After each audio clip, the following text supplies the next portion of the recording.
بسم اللہ الرحمن الرحیم۔ میرے تمام دیکھنے والوں السلام علیکم ورحمۃ اللہ وبرکاتہ۔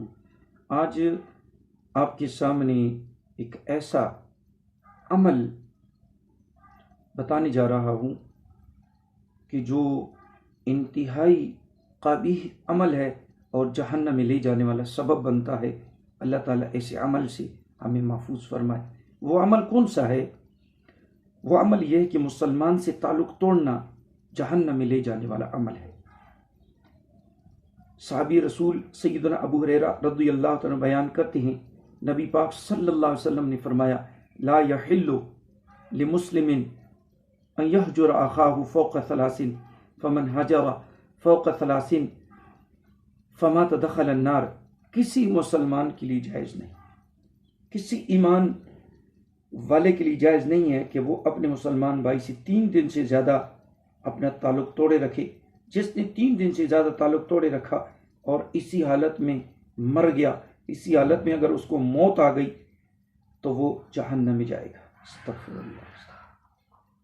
3 دن اس لیے دیے گئے ہیں تاکہ پہلے دن غصے میں کچھ ٹھہراؤ آ جائے، دوسرے دن انسان کچھ سوچے، تیسرے دن واپس لوٹ آئے۔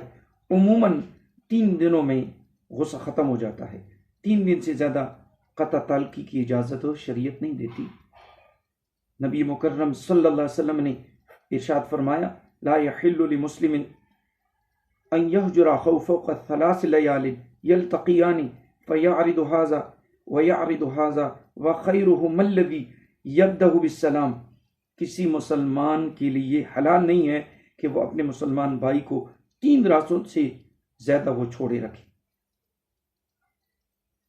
وہ دونوں ملیں تو یہ اس طرح منہ پھیر لیں اور وہ اس طرح منہ پھیر لیں۔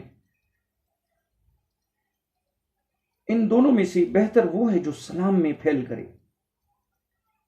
آج تو ساتھ بھی گزرنے والا شخص گزر جاتا ہے لیکن سلام کرتا ہی نہیں ہے۔ اگر آپ سلام کریں تو وہ جواب نہیں دیتا۔ 3 راتوں سے زیادہ قطع تعلقی حلال نہ ہونے سے صاف پتہ چلتا ہے، صاف ظاہر ہے کہ 3 رات سے زیادہ بول چال چھوڑ دینا حرام ہے، کیونکہ جب بات چیت چھوٹ گئی تو دوسرے سارے حقوق بھی ضائع ہو گئے جو ایک دوسرے پر واجب ہے،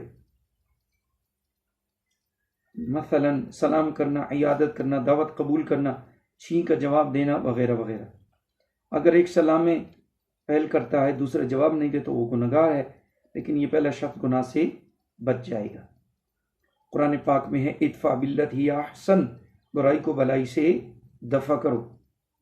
اس آیت میں بھی یہی پیغام ہے کہ باہمی نچاقیاں کو اچھے طریقے پر ختم کرو، احسن طریقے پر ختم کرو۔ لیکن یاد رہے کہ اللہ تعالیٰ کی نافرمانی کی وجہ سے کسی سے قطع تعلقی کرنا جائز ہے، جیسے نبی مکرم صلی اللہ علیہ وسلم نے کعب بن مالک رضی اللہ تعالیٰ عنہ اور ان کے ساتھیوں سے جنگ تبوک میں پیچھے رہ جانے کی وجہ سے کی تھی۔ بے دین اور گمراہ لوگوں سے، بد مذہب لوگوں سے قطع تعلقی بھی جائز ہے، جیسے کہ ہر رات وطر میں دعائے قنوت میں ہم پڑھتے ہیں، نترک من یفجرک، یا اللہ جو تیری نافرمانی کرے اسے ہم چھوڑ دیتے ہیں۔ اور گناہ کرنے والا شخص جیسے سود خور ہو، جوا کھیلنے والا ہو، شرابی ہو، بدکاری کرنے والا ہو، چوری کرنے والا ہو، ایسے لوگوں کے ساتھ قطع تعلقی بھی جائز ہے، کیونکہ انسان اگر برے لوگوں کی صحبت اختیار کرتا ہے تو وہ صحبت بھی اس پر اثر کر دیتی ہے، تو لہٰذا اچھے لوگوں کی صحبت اختیار کریں، اچھے لوگوں کے ساتھ تعلق رکھیں، والدین سے تعلق رکھیں، بھائیوں کے ساتھ تعلق رکھیں، رشتہ داروں کے ساتھ تعلق رکھیں۔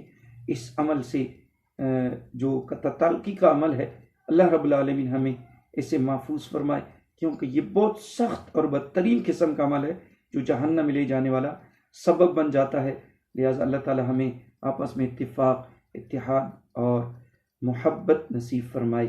آخر دعوانا ان الحمد للہ رب العالمین۔ اس پیغام کو ضرور آگے شیئر کریں تاکہ ایمان والے اس کو سماعت فرمائیں، اور جن کے آپس میں کوئی ناراضگیاں ہیں تاکہ وہ اس پیغام کو سن کر اپنی ناراضگیاں ختم کرے۔